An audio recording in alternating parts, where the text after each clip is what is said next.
ഇപ്പോഴത്തെ ഒരുവിധം എല്ലാ സ്ത്രീകളും സ്വന്തമായി വരുമാനം വേണം, അല്ലെ അവനവൻ്റെ കാര്യങ്ങൾക്കെങ്കിലും കയ്യിൽ പൈസ വേണമെന്ന് ആഗ്രഹിക്കുന്നതാണ് ഭൂരിപക്ഷം സ്ത്രീകളും.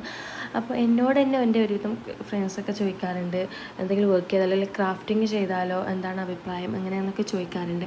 അപ്പോൾ ഞാൻ എൻ്റെ ഒരു അഭിപ്രായത്തിൽ കാര്യങ്ങൾ പറയുമ്പോൾ ഇങ്ങനെയൊക്കെ ചെയ്യണോ, അയ്യോ വീട്ടിൽ നിന്ന് ചെയ്യാമെന്ന് വിചാരിച്ചിട്ടാണ് ക്രാഫ്റ്റ് ചൂസ് ചെയ്തത്, അപ്പോൾ ഇങ്ങനെയൊക്കെ ചെയ്യണമല്ലേ എന്ന് പറഞ്ഞ് ഇതാക്കാറുണ്ട്. അപ്പോൾ എൻ്റെ ഒരു അഭിപ്രായത്തിൽ ഞാൻ പറയും, നമുക്ക് എന്തെങ്കിലും ആവണം അല്ലെങ്കിൽ നേടണം എന്നുണ്ടെങ്കിൽ നമ്മൾ അതിനു വേണ്ടി ഹാർഡ് വർക്ക് ചെയ്യണം. ആരും നമ്മളതിൽ കൊണ്ടുതരം ചെയ്യില്ല. ഏതൊരു വർക്കിനും അതിൻ്റേതായ ബുദ്ധിമുട്ടുള്ള വശങ്ങളുണ്ടാവും. അപ്പോൾ അതിനനുസരിച്ച് നമ്മൾ ചെയ്യാൻ പറ്റിയാൽ നമ്മൾക്ക് എന്തെങ്കിലും നേടാൻ വേണ്ടി പറ്റുള്ളൂ. അല്ലെങ്കിൽ ഇങ്ങനെ വേണം, കുറച്ച് റെസ്ട്രിക്ഷൻസ് ഒക്കെ വെച്ചാൽ നമുക്ക് അതിനനുസരിച്ച് മൂവ് ചെയ്യാൻ പറ്റുന്നില്ല. ഒരു സക്സസ് ആയ ബിസിനസ് അല്ലെങ്കിൽ സക്സസ് ആയിട്ട് എന്തെങ്കിലും നേടുന്നുണ്ടെങ്കിൽ നമ്മൾ അതിന് ഏതെങ്കിലും രീതിയിൽ ഹാർഡ് വർക്ക് ചെയ്തേ പറ്റുള്ളൂ. അപ്പോൾ എനിക്ക് എല്ലാവരോടും പറയാനുള്ള ഇതാണ്, നമ്മൾ എന്തെങ്കിലും നേടാൻ, നമുക്ക് എന്തെങ്കിലും ആവണം എന്നുണ്ടെങ്കിൽ നമ്മൾ ഹാർഡ് വർക്ക് ചെയ്യണം.